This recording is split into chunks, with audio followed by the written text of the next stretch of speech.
Hello, everyone, and welcome to Conversations with Vegan Women Leaders. I'm your host, Katrina Fox, and I'm so excited to bring you today's very special guest, Koya Webb. Now, Koya is a wellness visionary, author of the fantastic book, Let Your Fears Make You Fierce. I love that title. And founder of Get Loved Up, a conscious community that practices daily self-care and makes healthy living a priority in promoting healing, social justice, and spiritual connection. Koya's got a podcast called Get Loved Up, in which she offers not only her own insights on wellness, but also features a diverse range of experts and voices.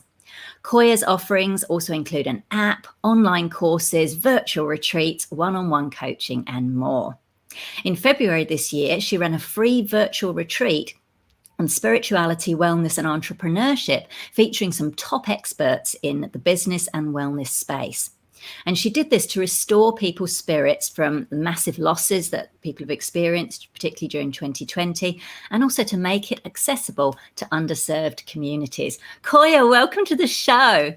Thank you. Thank you so much for having me. I'm so looking forward to speaking with you. I think I mentioned before we came on air, I heard about you through the Marie Forleo podcast. And when Marie said, and Koya's a vegan activist, I got so excited and said, oh my God, did she really say vegan? And when I was literally jumping up and down with joy, and I listened to your amazing interview with her, bought your brilliant book, which I love, and so happy to have you here on the show today to share your insights and your wisdom with other vegan women leaders. So, as I said, love the book, and I have highlighted lots in it, and we'll dive into some of that. But I'd love you to, first of all, if you can just share your story of how you kind of got into this wellness space, because it's absolutely fascinating. You, I believe, were literally on course and training to become an Olympic athlete, and then something happened, you got an injury and everything changed. Can you talk us through that?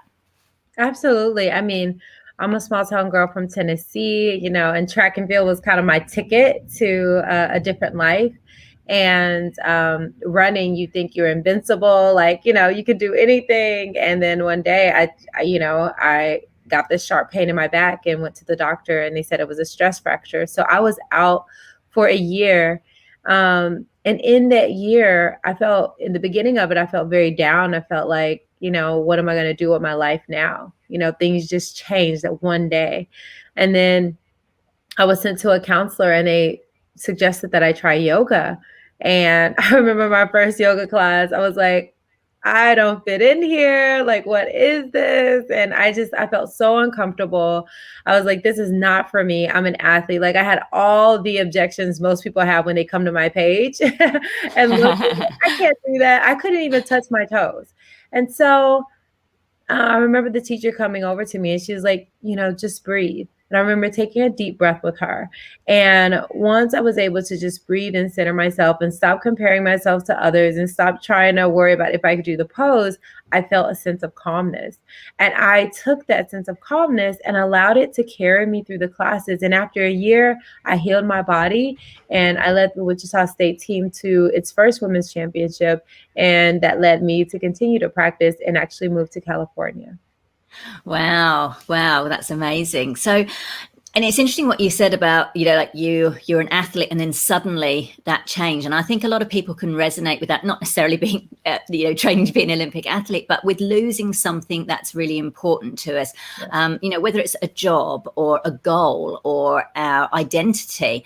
And it can feel like we've either lost ourselves or we've lost a big part of ourselves. But it's interesting, those are external things. So I'm wondering if you can kind of speak to, how can people handle that? Obviously, there's an initial shock, and, I'm not saying we should kind of gloss over it and immediately say, oh, well, the universe obviously got something better in store. But obviously, there's a sense of grief and shock and loss, but sometimes we can get stuck in that. Have you any tips or advice on how people can move through that? Absolutely. I think it's so important to acknowledge, like I take people through something I call the steps of love.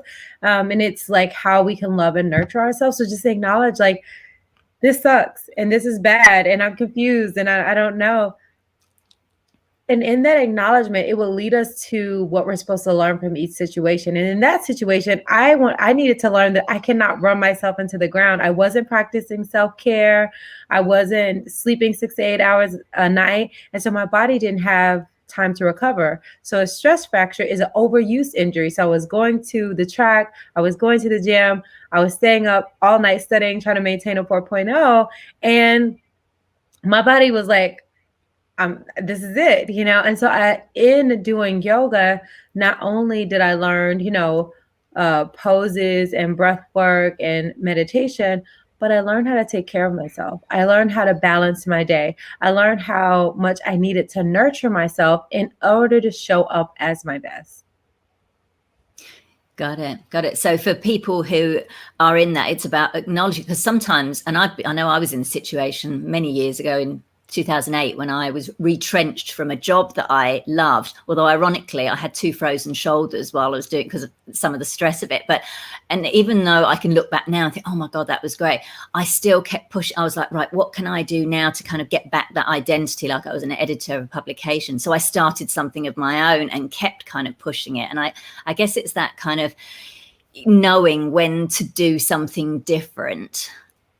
And the more you take the time to acknowledge and reflect when you're healing, when something happens, whether it be an accident or an illness or whatever, it's calling us to go within. It's calling us to have this time to reflect. Even like the pandemic, it's giving us the opportunity to decide, what are we going to do about all the things that's happening in our lives, in our families, in our communities, and in our world. And so if we spend more time worried about the problem than we are worried about the solution and how we can make an impact, then we're missing the point of this period of reflection. And so I think it's very important when you have injury or when you have loss or when you feel confused, just to slow down and meditate and reflect on what are you learning and how do you want to move forward more mindfully. Yeah, because it's often about the ego, isn't it? I know it certainly was in my case. It was like suddenly I'd lost this status, of being an editor, and it really kind of tap into the ego. So you kind of want to find something to replace it. But you're right. Once you kind of just, I know once I kind of started to let go, then the healing can start. So, but it can be tricky in the moment, can't it? Absolutely. It's easy to attach labels on and label ourselves based on things outside of us or titles we give ourselves, whatever they may be. And that's how we identify. But I actually teach people to identify as love, identify as a love vibration. So no matter what you're doing, whether it be taking care of your family or working on a job or speaking, whatever it is, everything that we do is sacred. Everything we do matters in the world, in the big scheme of things. And when you think, oh, well, I'm not loved, I'm not willing to be loved unless I have a title or unless I have this amount of money or unless I'm doing these things, then you actually create separation. But when you realize no matter what you're going through, whether you're injured, whether you're on the track running, whether you're speaking in a job, or whether you're just at home recovering, waiting on the next thing, your life is valuable. And I think that's a really important message for people right now, because a lot of people have lost their jobs. A lot of people are trying to figure it out. Well, your life is just important. Every single day that you're trying to figure it out, everyone has this journey that they go through, and that journey isn't always up. Sometimes it's up, sometimes it's down, sometimes it's floating, and I think we need to honor the journey. The more that we honor the full process of life, the more that we can feel, even in those dark times, that, okay, this time is dark, but I'm learning, I'm resting, I'm recovering, I'm reflecting, so that when I come out of it, I'm going to be a stronger, more mindful person. I love that. And that ties into, I'd love to read something from your book. It's about fear, because I think there's often, as well as the loss, there's fear in that loss as well, because it's like the unknown. It's like, oh my gosh, who am I now that this has happened? And I love what you write, and you say, fear breeds fear. The more people living in fear, the more fear in the world, and the more anger, insecurity, abuse, pain, greed, selfishness, corruption, and violence right along with it. I think that's just so on point. Now, And obviously, as you mentioned, this has been magnified in 2020 throughout the COVID situation. And I love what you just said there about transforming fear into love. I'm curious, how do we convey this in a way, I guess, that's respectful, particularly, to certain communities, people who are really having it tough? And, the last thing that I want is, kind of people coming and going, oh, it's all just be love, you don't need to be frightened. Just do you know what I mean? It's like, how do we convey that in a positive way while being respectful of the fact that obviously, some people are doing it so incredibly tough. Do you know what I mean? Like, personal development. I know, for example, in the social justice movements and, it can be a bit poo-pooed, like, oh, you're just being a bit Pollyanna-ish and we've got a right to be angry and upset and all this kind of thing. So I'm curious because it's such an important message. Can you just speak a little bit about how we can convey that in a way that's still recognizing people's lived experience? Well, anger is important. Rage is important. Sadness is important. All these emotions are important. And my philosophy is fear is feedback. Fear is feedback to places within ourselves, within others, and within the world that needs to be nurtured.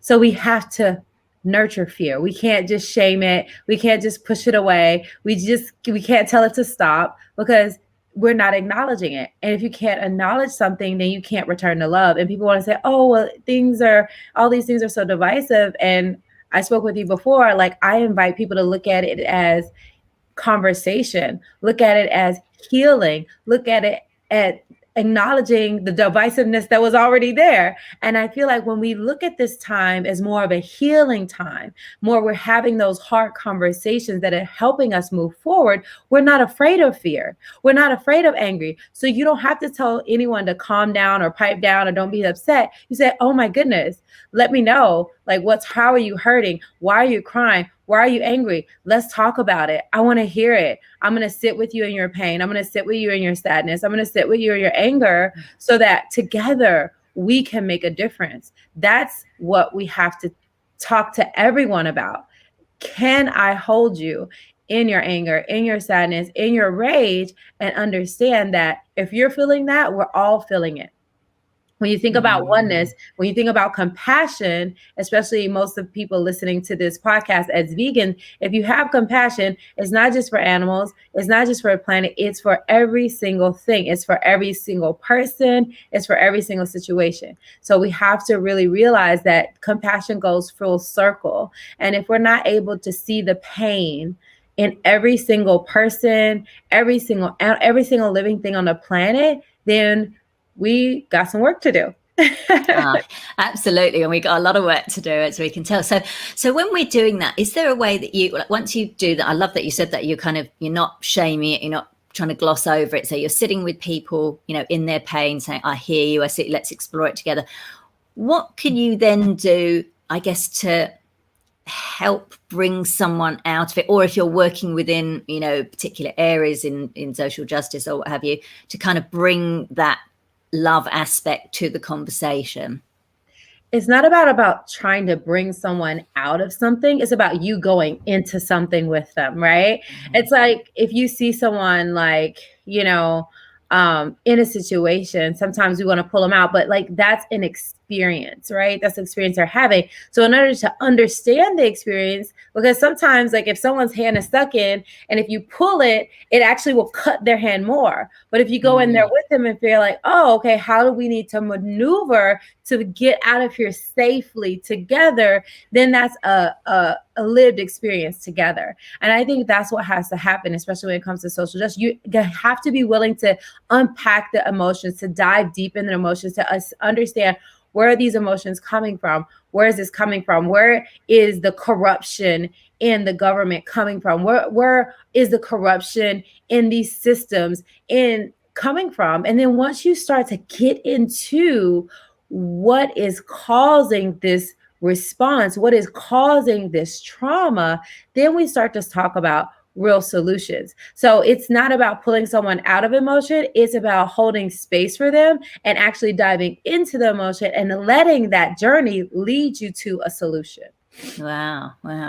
And presumably as well, you'd need to protect yourself while doing that. Well, if you're diving in with someone else's pain, you need to take steps to protect yourself. Would that The be biggest fair thing to a say? person would need to take to protect themselves is meditation, yoga, breath work, and being in a high vibration of love. If you Got are it. in a high frequency of love, that love is going to be felt and a person will feel safe. But if you are in judgment, if Mm. you're in feeling like, okay, cannot relate to this person, like all of those are more of the fear vibration that we talked about, like, fear, comparison, like all these things, and that's not helping the situation. So if you're not in a vibration of love, compassion, understanding, you shouldn't try to help anybody because you have to help Uh-huh. yourself first. You have to help yourself first. You have to get to a state of non-judgment. You have to get to a state of real compassion. And real compassion doesn't just involve eating a vegan burger. Real compassion involves understanding that people have a plethora of emotions and all of those emotions are valid. And when someone's going through those emotions, just because they're having an emotion, that emotion doesn't define them. That emotion is feedback that something is wrong. And if you're willing to hold that space of feedback, not judging them or labeling them, and go in there with them, then that's how you're going to make the biggest impact. So you don't even have to think about like, how do I protect myself? Because why would you have to protect yourself when you're safe? I love that. I love the way you've reframed that, like the whole concept of fear, and there's lots of, like, as you said, things attached to fear. Judgment can come in because of fear and all of that.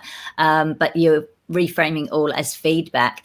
And I love what you said about just getting into that vibration before you go into, say, a conversation or be with someone, because we can pick it up unconsciously, can't we? Like if someone starts crying in front of something, it can be a slight little thing and people can pick up on that. And so I love what you're saying about, when you're in that space, the other person can feel that and they can then kind of feel safe for whatever comes up. So I love that Absolutely. you've When a shared baby's that. crying, we don't go in and say, how do I protect myself? We go in and say, Yeah. oh, let me hold you. Let me hug you. But when it comes to Black people, people of color, minorities, it's like, oh, because I'm scared, I need to protect myself. So that's a way we need to heal that notion of this is unsafe because a person is sad or angry or hurting. That is is coded in white supremacy. It's coded in this hierarchy of like, what we see is safe, right?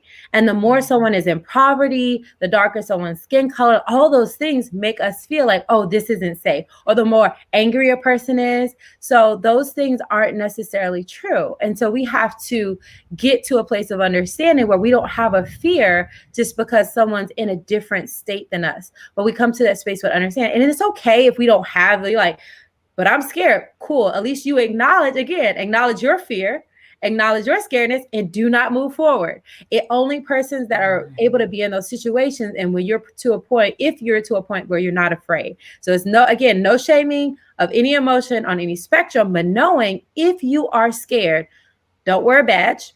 If you are scared, don't engage. Just step back. Like everyone has their process. Like maybe you can donate, maybe you can make food and send it. But if you are afraid, don't engage. That's my advice. Until you can come into a space where there is no fear, then your fear is telling you, again, it's feedback. There's a space inside you that is saying, I am not safe. And if you go into a situation not feeling safe, that unsafe emotion is not a vibration of love. Therefore, you cannot say, I went in scared and I went into love. You did not. Because you can't go in if you're in a fear state. Like those two can't coexist. I'm a student of the Course in Miracles. And when I was able to understand, I was like, oh, okay. So when I'm feeling upset, that is not the time to go into the conversation. I need to go meditate. I need to process my feelings. I need to write things down. And when I can go like, you know what, this is how I feel. This is how I want to move. That's when I'm going in, and that's when I can have a conversation. I love that. Absolutely love that. And I love that you've acknowledged publicly, like on your own podcast, that, obviously you've got your Get Loved Up community. Your podcast is called Get Loved Up, but you're not loved up 100% of the time. You're human and you experience fear and depression, all the things that everyone else is feeling. It's just you have tools to not get stuck there, to be able to process and work through them. Absolutely. I think that it's not about being perfect. I'm not perfect. I make mistakes, but I'm willing to look at my mistakes and say, oh, okay, well, what happened there? What can I look at? What can I do better? What can I shift? How can I be more mindful? How can I be more compassionate? How can I understand? And it's only when we are we're willing to say like, oh, okay, I didn't intend for that to go a certain way, but it had a different impact than I intended. So let me look at how I can move differently. So it's not even just about me all the time. It's also about how I'm received and also how my actions are impacting the planet. And that's what we talk about a lot in veganism is like, how is the impact of what we're eating impacting the planet? Because it's one thing to say, okay, I'm going to eat whatever I want to eat. Okay, that's your prerogative.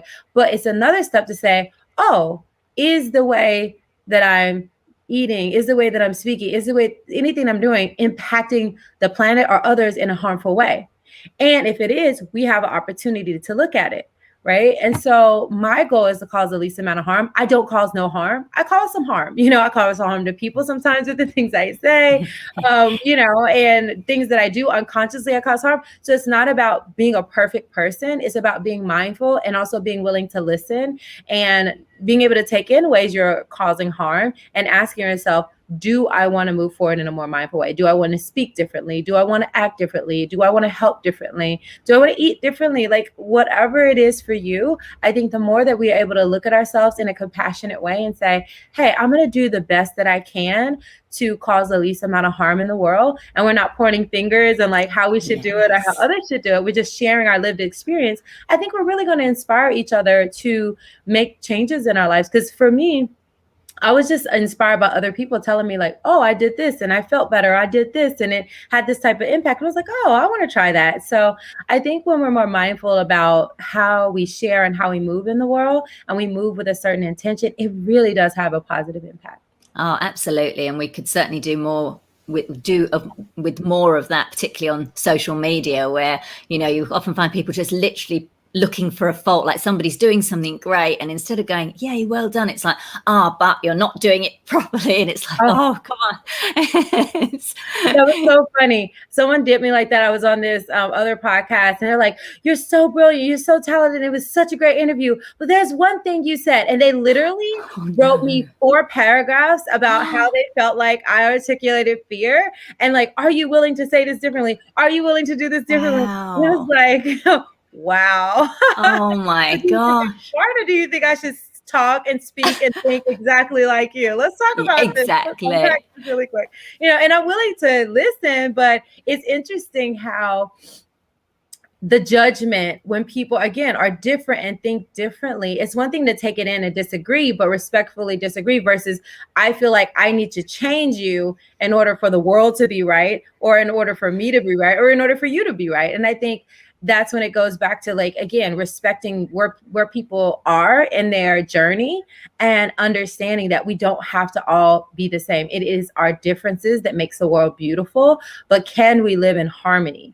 Can we all make a commitment to cause the least amount of harm by being mindful of our experiences and the experiences of those around us? Yeah, I love that. Gosh, I'm sorry you had to experience that. I can't believe that. You have so much amazing stuff. And then I see that. It's so frustrating. It's like, why do you pick that one thing? Like, you're not you're not a level 10 vegan. Do you know what I mean? There's all these kind of stuff that goes on around that. I think when people do that, they're just looking for something, and it's okay. And I've learned like, it's okay to like receive that and decide how I want to engage and things like that. So I try not to take it personal. It's really hard as an empath, but I'm getting stronger over the years just to really, say my piece, say what I have to share, and always listen to people's feedback, but also be strong in what I believe, how I feel. And if someone gives me some feedback that I really feel I should change my view, I've changed my views on some things. I've thought about things differently. I've said things differently, And so I think it is about us being responsible and knowing that we are responsible to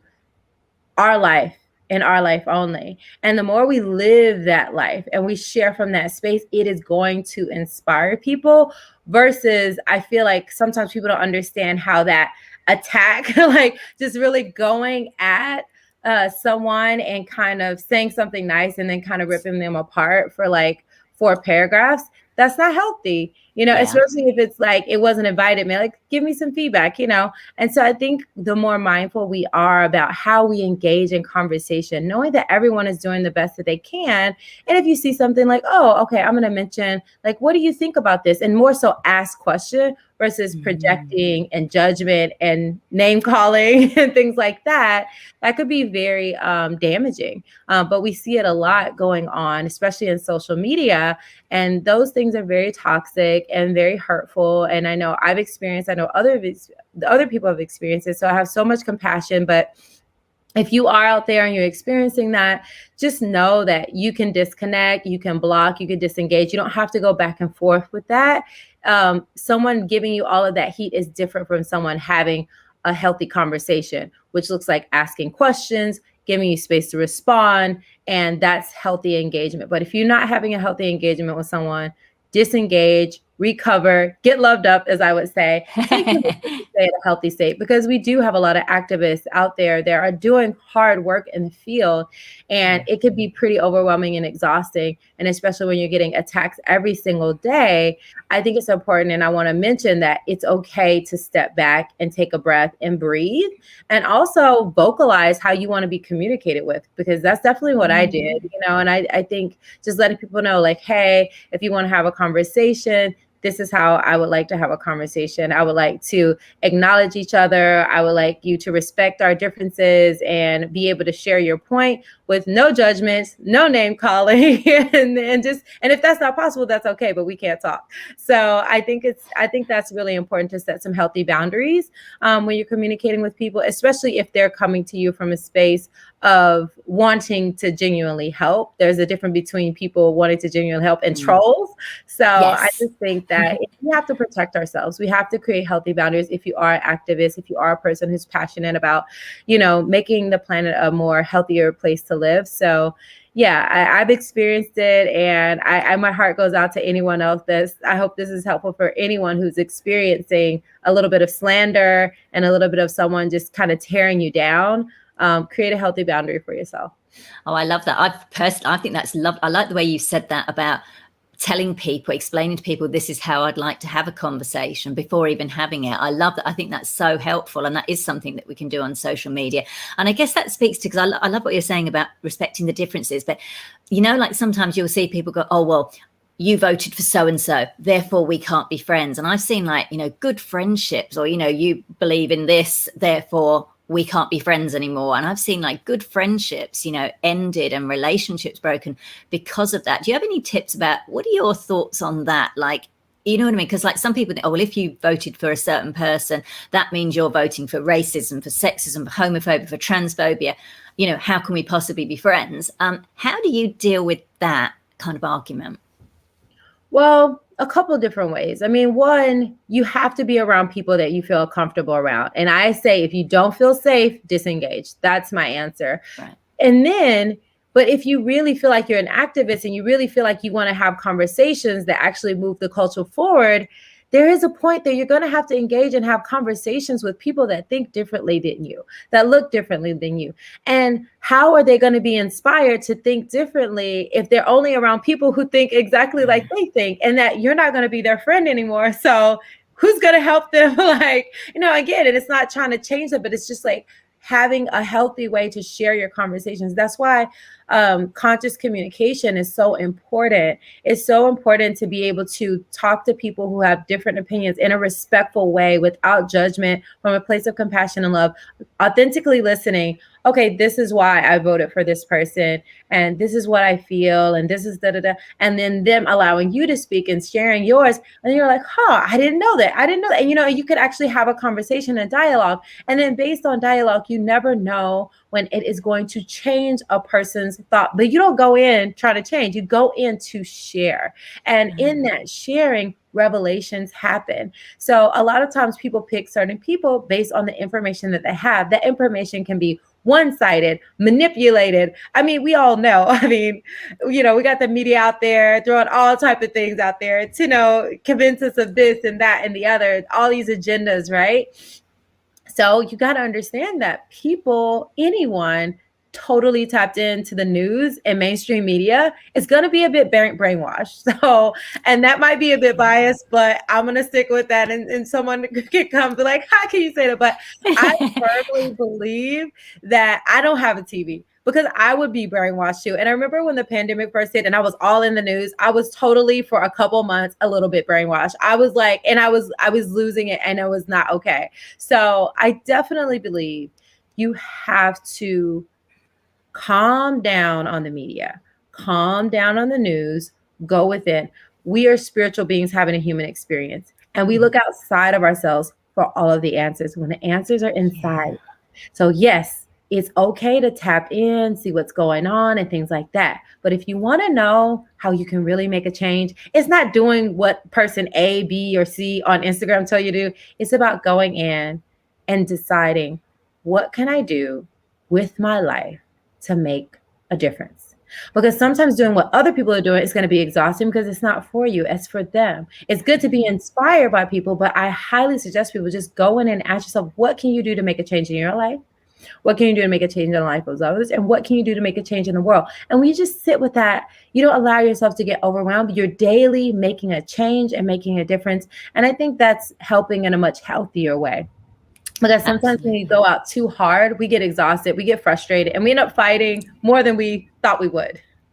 I love that. I love your whole take on that. That leads me nicely into reading another part of your book. So seriously, but make sure you get this book. It's fabulous. I'm so glad you've put your insights into it. So it's all like in the one place. And it's about competition and comparison. And you say, move out of a competitive and comparative mindset. It only fosters resentment for others and feelings of inadequacy. Focus on being your best self and have compassion and self-love for wherever you are in your journey. Allow others to inspire you instead of intimidating you. You don't need to be like anyone else or do the things they do. Find your authentic self and what works best for you. I love that so much. That so rings true for me that I thought I must share that with people, and you just express that so beautifully. Is there a time, Koya, you can share where perhaps you felt that, perhaps felt a bit, competitive or, comparing and felt a bit less than, and what happened once you shifted your perspective?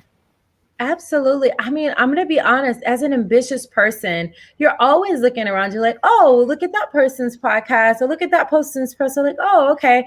And when I feel myself feeling less about myself, that's when I have to pull back, because again, that's just feedback. Why do you feel sad? Why do you feel less than? Your worth is not depending on how someone else's thing is doing. So I think it's a constant thing we have to check. It's a very natural human thing. Like, I don't want to, you can't shame the emotion of comparison, because we've all felt it, whether we want to admit it or not. We all have looked at someone else's dress, their hair, their podcast, their business, their marriage, their babies. I mean, come on, you just name it. And, and first it's like, oh, that's nice. And then you see it again and you're like, oh, well, I wish I had that. And, oh, I don't have that. And I wonder if I'm ever going to have that, and that's so human, and that's okay. But you don't want to sit in that emotion. You want to lean into it, because again, every emotion is a vibration of love. So even the rage, the fear, the anger is showing you where you need to be nurtured. So if you're looking at something and it's making you sad, resentful, jealous, anything like that, then you need to write it down and say, oh, this is making me feel a certain way. Well, what do I want to do about that? Do I want to be more connected to family? Do I want to move into a different job position? Do I want a healthier relationship? It's feedback that we are not balanced in that way. And usually if we follow that emotion, we can nurture ourselves in the way we need to be nurtured. And that's how, these emotions are feedback. So I think people should take it, not shame themselves for having emotion, and be honest about emotion. Because if you say, oh, I don't feel that, you're still feeling it. And You're just stuffing that feeling inside. You're not doing anything about it. So are you even growing from that emotion? So I think we just really need to love on ourselves more. We need to get loved up and realize that all emotions are valid, and all emotions can bring us back to love if we lean into them, versus trying to spiritually bypass them, versus trying to ignore them, versus trying to say that we're not experiencing them. No, I do experience these different emotions, all of them. Every emotion a person can possibly have, I've experienced in the last year for sure. And I've dealt with them all. And I was like, okay, what do I want to do with that emotion? Okay, I'm going to move in this way. I'm going to learn this. I'm going to do this and that. And when you do that, you really embrace your human experience and you make the most of it. And it doesn't have to be perfect. It could be a little messy, but I think it's all about just embracing the process and practicing mindfulness along the way. Yeah, I love that. And now talking about the comparison art or being inspired, obviously people can look to you to be inspired. You have, I think, virtually 1 million followers on Instagram. I know there's going to be people curious, how did you make that happen? So can you tell us a bit about that? Because I know you've been doing this work, like you say, around about 15 years. And obviously you can take time to build a social media following, but that's pretty cool, getting 1 million followers. How did that come about? How did you make that happen? I think when you look at social media, it's really not about the followers. It's about the messaging. Because when you look at social media, you have people, hold on, I gotta sneeze. Gesundheit. I went hiking this morning and I went hiking this morning and I was in all these flowers. So, okay. So I think when you look at social media, it's not about, bless you.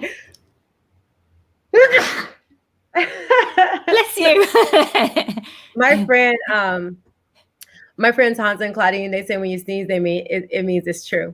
So, so when you go into social media, you don't want to think about followers, because I've been on there since this is the most sneezes ever. You're speaking the truth. So I've been on there since 2008. In 2008, it was easier to grow your account.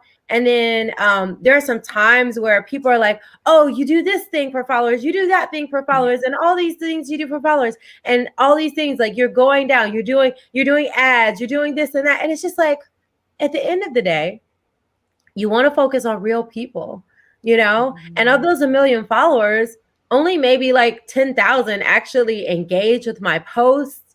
Only about, anywhere 500 to 700 actually comment, and so for me, it's not about the number of followers. It's about the people who I engage with. It's about the lives that I change. It's more so about the community that I'm creating with my Get Loved Up community, people that go through my yoga school, people who join the mastermind. So it's more than just people who like all my pictures. Like, I'm beyond that now. Like, there was a time where I was really worried about the numbers and things like that. But now it's like, I want to reach more people. I want to make a bigger impact. So it's all about doing retreats and providing value for people. So I think that's the most important at the end of the day, is just putting out content that is going to inspire and is going to change lives and inspire people to live a healthier and active lifestyle. And then in those people that are commenting and asking them like, hey,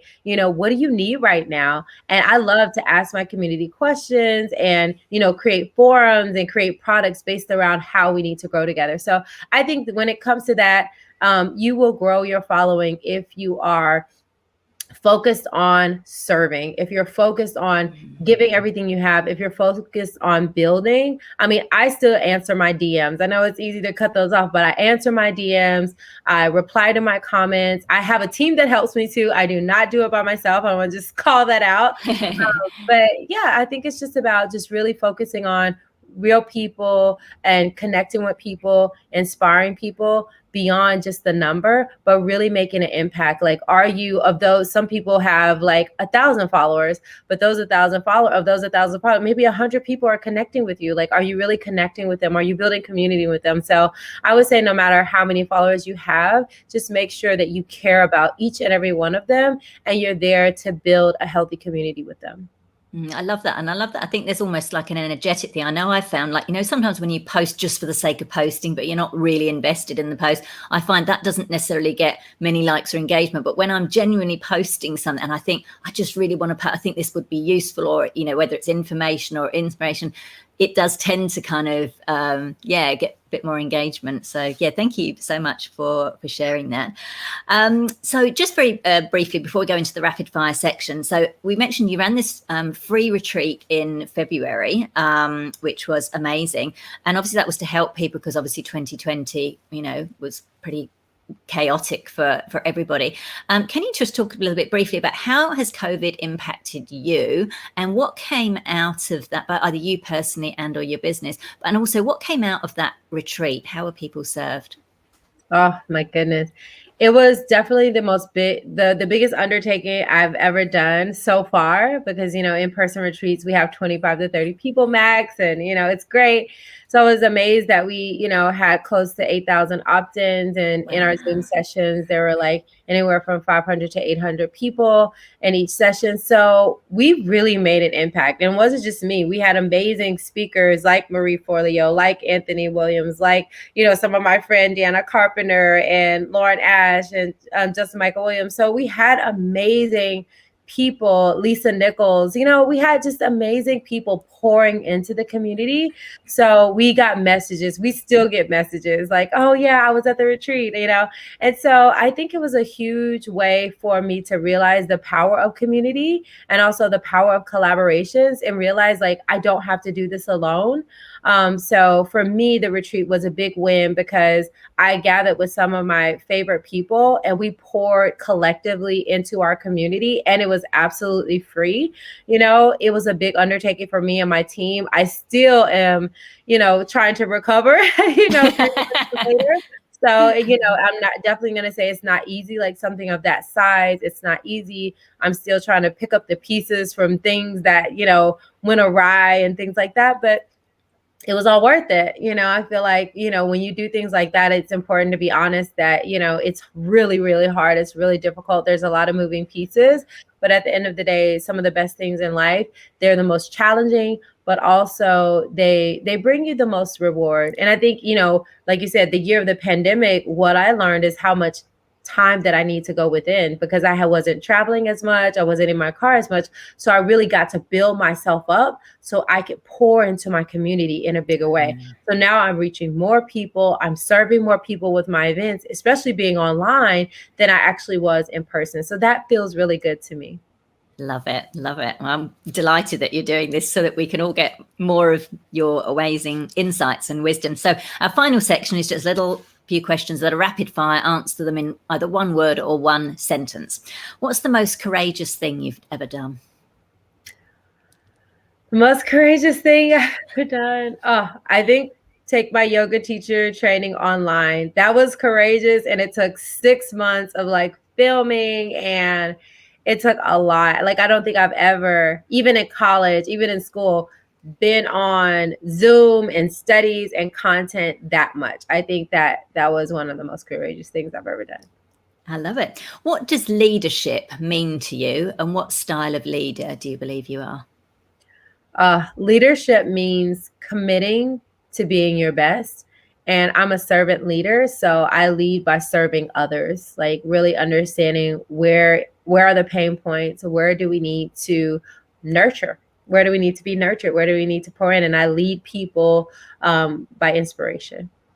Beautiful. Absolutely love that. Now, I know this one might be an easy one, given that your community is Get Loved Up. What do you love most about yourself?